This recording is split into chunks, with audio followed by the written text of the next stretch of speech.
Man in the Chair, a Djinn in Afghanistan, from Anonymous. I want to preface this with a content warning. We've talked about this before. Some folks have really kind of asked for us to do this. And this, I would say, is a story that definitely earns that necessity. So be aware, this story involves a combat medic on the ground in Afghanistan. It involves bodily injury and the things that are accompanied with such things. So if that is a sensitive issue for you, again, it's not graphic exactly, but it is frank in its depiction. So again, if that is an issue for you, I would maybe skip ahead. But this is a really great story. It's a very unique story. And it also makes a great lead in because at some point this year, or possibly in early next, we're going to be doing a Djinn episode.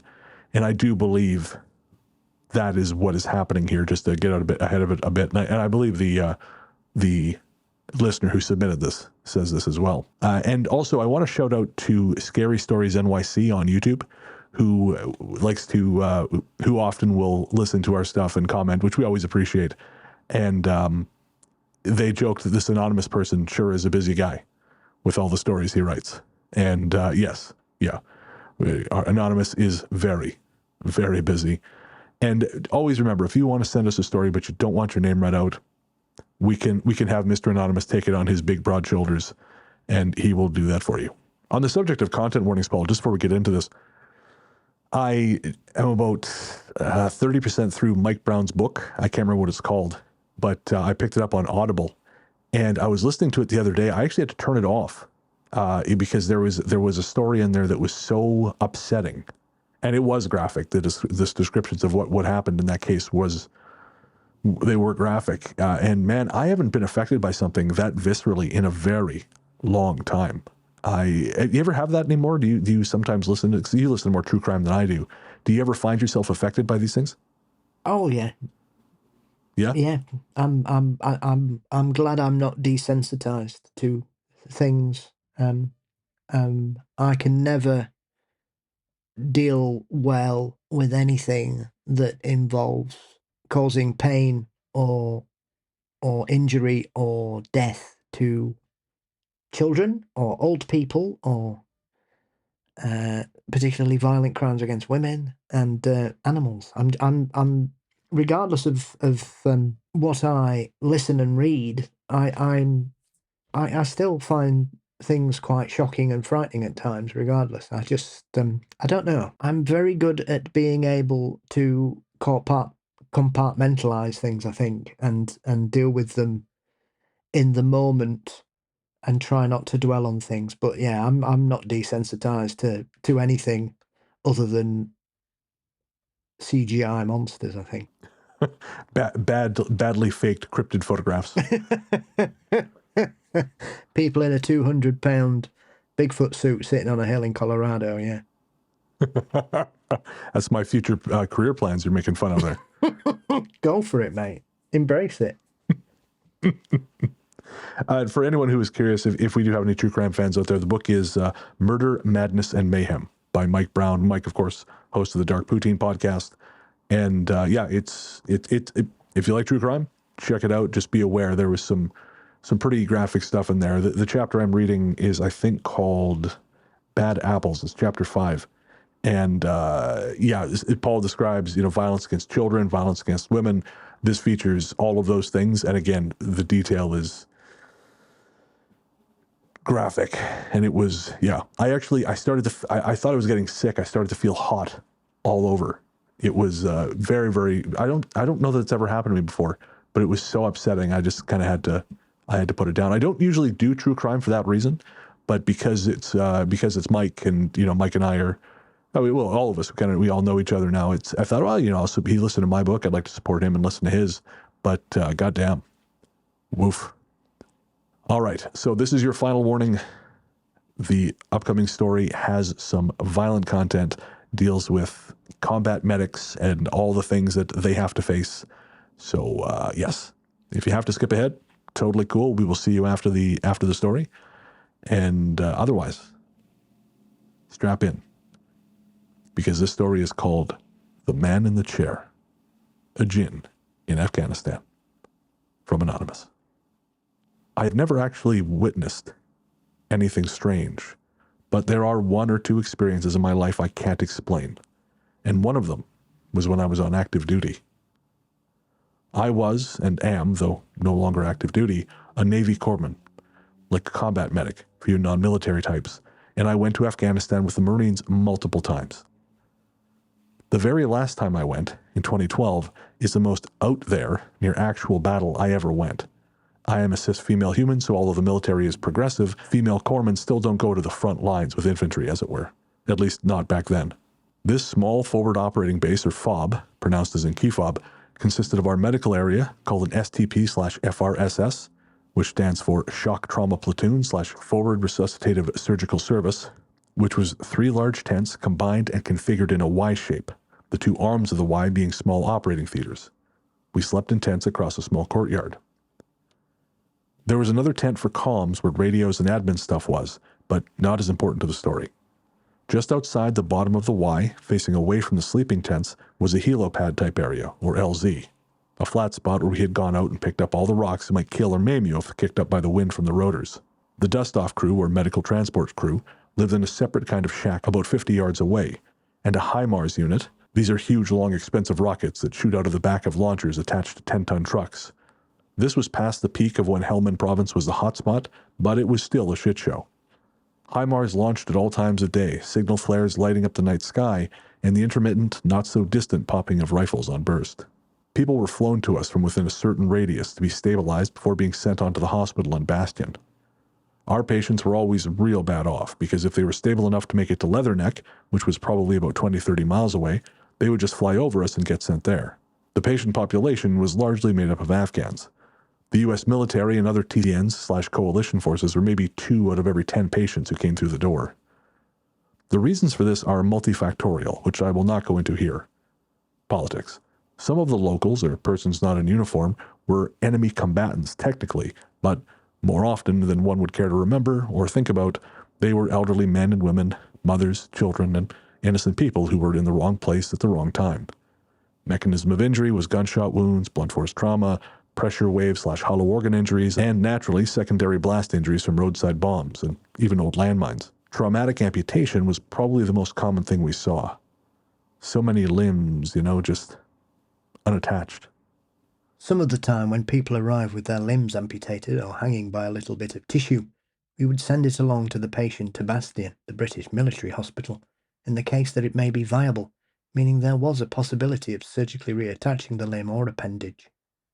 But most often than not, the proximal piece of the amputated limb or the distal end of the patient's extremity was so dirty, or the vessels charred, or the extremity still attached needed to be amputated higher, and therefore reattaching the limb could not always be possible. The protocol, however, was to bag the amputated piece, label it, put it on ice, and send it with the patient when they were transferred, and let the surgeons at the higher echelon facility make that decision whether reattachment was possible or not. It is important to note that, at this tiny middle-of-nowhere place, we didn't have a medical-grade incinerator to dispose of the biohazardous waste. We just had to burn the biohazard in an open-pit fire. So we would take our biohazard, including large samples of tissue, to the most distant corner of the FOB, where the burn pits were, and burn it with all the other trash.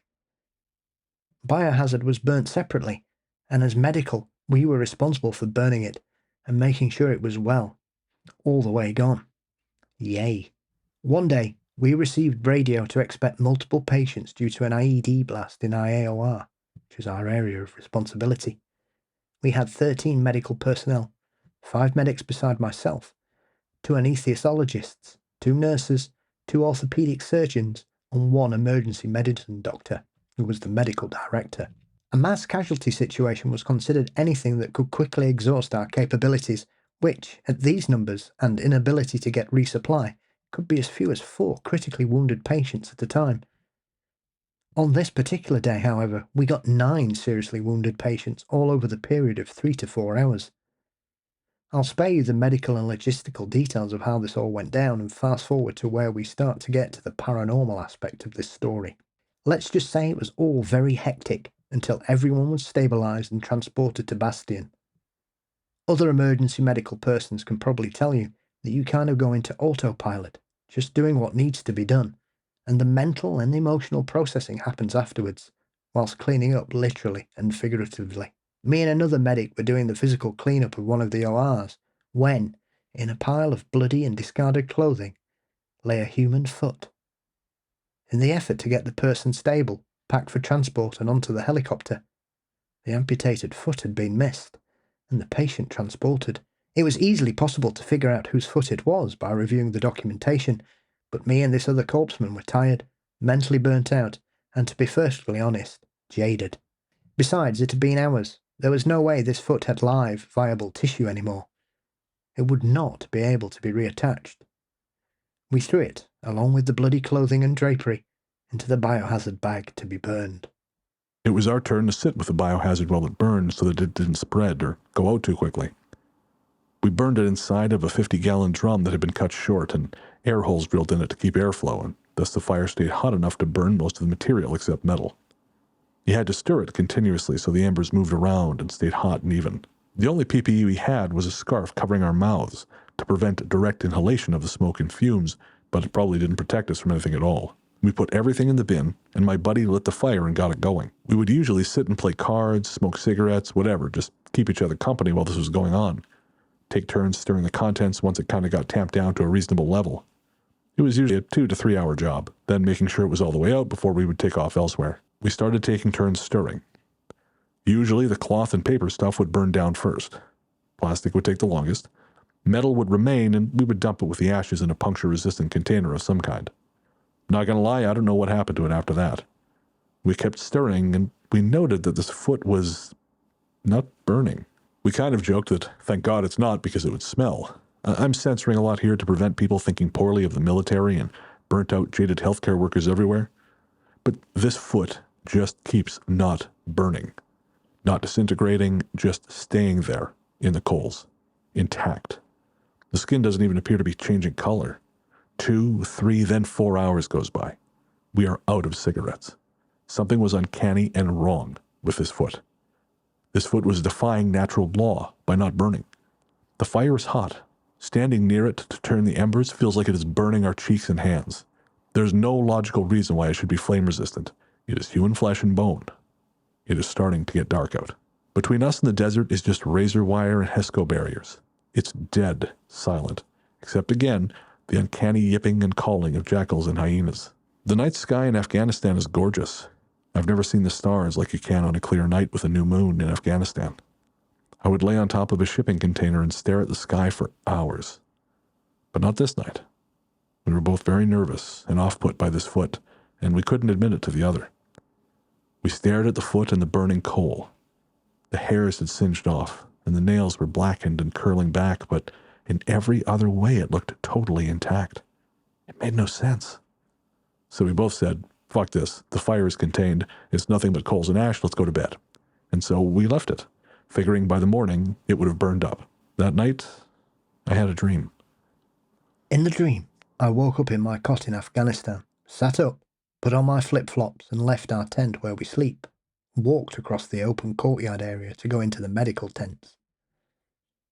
The lighting was silvery greyish like a very bright moonlight. I went into the medical tent and walked towards the operating areas. I went in the one on the right-hand side where my friend and I had picked up the foot. All of the medical equipment had been cleared away, and it was empty and clean, with just a plain wooden chair in the middle. It was also extremely bright, although there were no lighting sources. It was just almost blindingly bright white. Well, there was some thing sitting in that wooden chair, which was facing away from me. I couldn't see what they were wearing, but they were wearing white linen clothing in the style of the local Afghani people in the area. The person or thing is barefoot, but, as I note, there's only one foot. The right one is missing, and the foot that wouldn't burn was, you've guessed it, a right foot. The head of the figure in the chair was starting to turn to look to me, over the right shoulder, but it was moving dream slow, so it gave me time to be filled with a terrible feeling of terror and dread. I knew that, whatever it may be, I did not want to see the face or look into the eyes. I don't know why, but I just did not want to see it. I forced myself to wake up out of the dream before it could turn around. I sat up and went outside, but for real this time. It was that time before dawn where it was just barely beginning to be light. Like you knew the morning was coming, but it wasn't quite on the horizon yet. In my flip-flops and PT clothes, I slung my rifle over my shoulder and walked with a purpose over to that burn barrel. And well, sure as shit, that foot sat there, unburned in the now cool ashes. I picked it up, wrapped it in a clean bio bag, labelled it with the patient name, and while I was preparing it to go, my friend who was helping me stern the burn barrel the night before came into the space. He didn't say anything. I didn't say anything. It seemed enough that someone was taking care of it. We brought it over to the flight team first thing in the morning with instructions to drop it off at Bastion on their next round and get it to the patient or to the surgeon, or just away from here. They thought it was odd, but I just told them it had been left behind from the mass casualties the day before. Later, maybe a few days later, I told our interpreter, who was an older Afghani-American gentleman, a sort of truncated version of the story. He sat there and was thoughtful for a little while, but eventually told me, and I am paraphrasing the best I can because I am not an Afghani or Muslim, so this is my best understanding of how he explained it to me. He explains that in Islam, many Muslims believe that on Judgment Day you are full-body resurrected to stand before God and the angels and such, and thus it is a desecration to go to your death without your whole original body, including lost limbs. Of course, sometimes it can't be helped, but it is preferred to have all your parts, as it were, so you can be fully restored when you go on to heaven. He also told me that Djinn, who are spirits of wild and empty places, like exactly where we were beings made of smokeless fire, and they were probably rejecting the foot, which feet are also considered dirty and super unclean in Islam, and it is rude to show the bottom of your feet to people, because it is haram and possibly desecrating the fire and wild place of the Djinn with the smoke from the foot. Perhaps the Jinni were also protecting the patient, so that the foot could get back to the rightful owners, because, according to the Quran, Djinn can be Muslim and thus be concerned for this person's soul. What he told me was pure speculation, and as I do not belong to that culture or belief system, I don't want to try and extrapolate something that isn't there or is totally off base. But what was absolutely the truth was that this foot wouldn't burn, which never happened before or again. And I dreamt of a being I couldn't look in the face, while in what seemed like an in-between place. I cannot tell you the fate of the foot or of the person to whom it belonged, but I don't seem to be plagued by any kind of residual energy from it, so I like to think that it was resolved adequately. Much like a lot of your other stories, it could be nothing, or it could be something. I have even considered the possibility that the dream portion was just mental and emotional off-gassing of the trauma that I did not have time to process in the middle of the medical emergency. But it is definitely an experience that has stuck with me for over a dozen years now, and probably always will. Thank you for your time reading my story, which I have only shared to one or two other people in my life. Not even the person who I experienced it with in the story. I am looking forward to maybe hearing your thoughts. I still work in healthcare in my civilian job now. I'm by no means a writer or in a creative field, and I also have ADHD, so it took me a long time to finally get this on paper and get it to you. But it feels good to nail down because I struggled to adequately explain how eerie it really was. So, Paul, obviously that's a huge story. What are your thoughts? Well, it's eerie when you have someone who is experienced in the disposal of biohazardous material that a foot would seem to stay intact other than being singed and the nails blackened, because the temperature for a burn is anything from sort of 70 degrees upwards can give you a nasty burn, and to start damaging the skin tissue and getting into the muscle, I think is about 125, 150 degrees. So there is no plausible explanation as to why a foot would remain undamaged in such a hot, ashened burn bin at all. Yeah, it's this one got to me again. This was the whole reason I was just going to do a listener stories episode, but then I read this and I just thought, no, there's really something here. I mean, I was listening to Strange Familiars the other day, and it came up this idea of saints Mm. There are these stories about saints whose bodies could not be destroyed for some reason or another. And I wondered about that with this. I didn't have enough time to really dig into that, but are you familiar with any cases like those?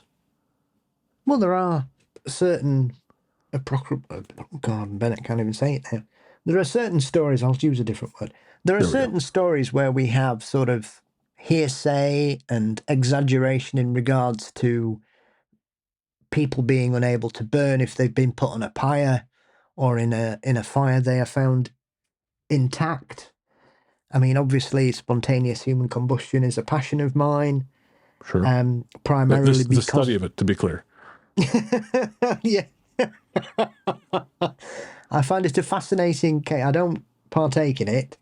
But that alone is one of those incredible mysteries, because they talk about the wick effect, which is cannot be conclusively proven. The only time I've ever seen somebody try to demonstrate it, they've used accelerants and fuel in it, which is not what happens in an SHC case. Right. And parts of the body lay undamaged almost, and this is the thing, even in a cremation setting, and some people may know this, some people may not, when you are cremated, even though it can get up to like 3,000 degrees centigrade, your bones don't break down. Essentially, once the body is cremated, it is then put into some kind of like washing machine with massive ball bearings in that pound the bones to dust. Right. Because even in a crematorium, it doesn't break the bones down enough. It makes them fragile enough to be pounded, right, but they don't disintegrate. So when you look at an SHC case and the entire body is turned to ash, right? There is no way that a temperature can reach 3,000 degrees in a domestic setting without the entire house catching fire and just going. Poof. It's nonsense. It's absolute nonsense. So I've no idea what SHC is and what causes it. I know it doesn't terrify me as much as it did when I discovered about it when I was 9. That's and fair. I was convinced that I would possibly just burst into flames randomly one day. But this is an example of that kind of thing. Fire has no limit when it can reach a certain temperature. You can see the desolation all across the world in certain situations, and house fires and wildfires. It just levels everything. Fire seems to have a passion and a power that, even to our modern eyes and with all the information and knowledge we have at our fingertips, sometimes it does things that just doesn't make sense, like it can jump. Or it can burn underground through tree roots and pop up a mile away. It's like water. It finds a way.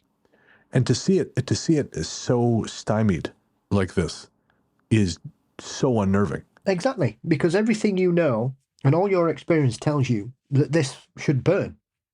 No problem.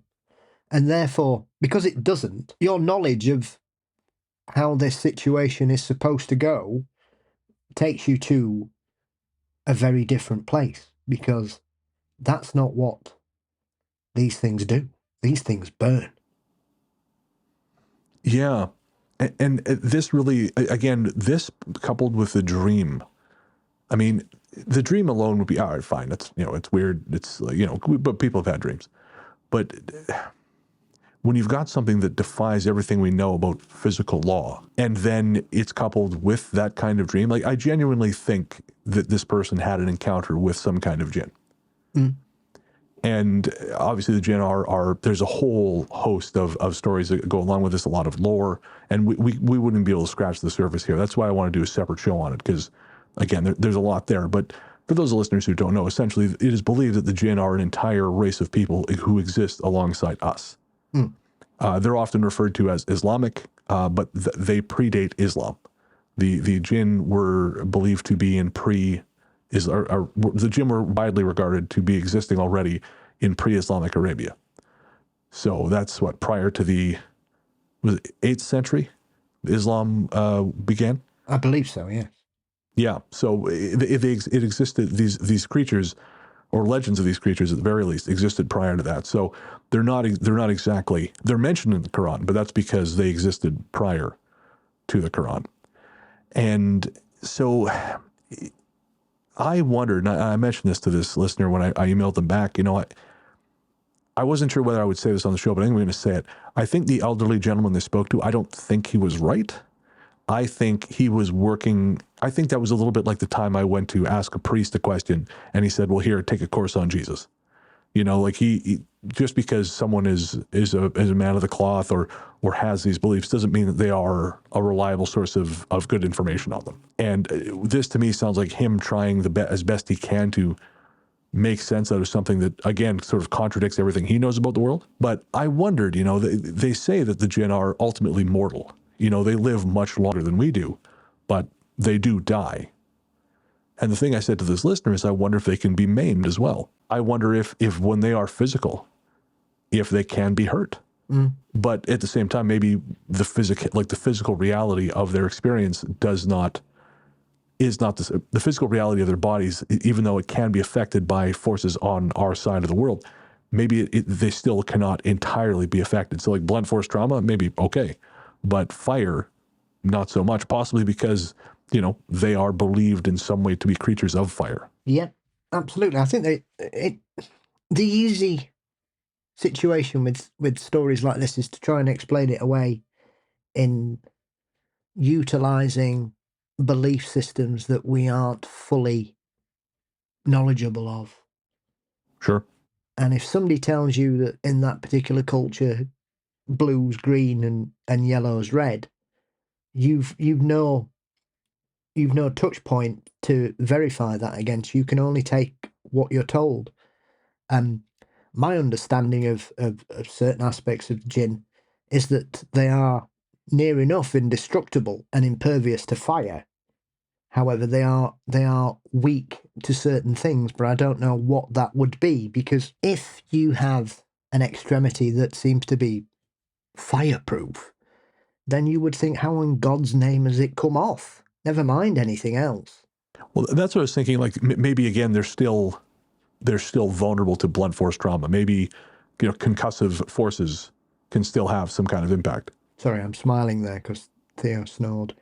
I wondered what was going on there. Yes, you would perhaps maybe a certain type of explosive or like you say, blunt force trauma could cause it to become detached. But then again, it's a foot. Why can't it burn? Well, that's why I think this is one of the most striking stories we've ever told on the show. Honestly, I like this one lives rent-free in my head. And I think it's because it is so contradictory to basic understandings of how the world works. Unless, maybe someone's going to reach out to us and say, hey, sometimes some people have superfoot condition. I don't know. And maybe with superfoot, you are immune to certain things. It's like Achilles, at Achilles sends us a tweet and says, hey, you dicks, that was my foot, Well, even firewalking isn't, is not some special impervious skill that people are taught. You basically, if you do it at a certain speed with certain protective lotions on, you can do it unscathed. But it's not to be recommended. Yeah, and it's not as advertised some magical mastery of mind over matter. It's just, as you say, that there's a technique to it. Yeah, like laying on a bed of nails. Yeah, exactly. So this just, again, this defies all understanding, and I am baffled by it. But also, I think, of all the stories we've told, this to me signifies one of the strongest connections to the absolutely baffling side of the world. Like, this doesn't fit into any box aside from the one we've talked about, which of course is the Djinn, and which the image of that man in white, again, that's such a strong image and implies so many things that I can't even quite get my head around, Paul. Honestly, I'm having a hard time kind of explaining what it is I'm feeling, but there is this very grand sense of being near to something much, much bigger and less comprehensible than anything else I've been around. Yeah, it's completely baffling. Yeah. So again, if anyone out there has any suggestions or thoughts, send us a message, ghoststoryguys@gmail.com. Anonymous, thank you so much for submitting that. Again, you have managed to really, really make a dent. As I mentioned in my email to you, this one I think is going to be on our minds for a really long time. And while we do have another Haunting of the Military episode coming up, it's a very different and much more lighthearted bent, thankfully.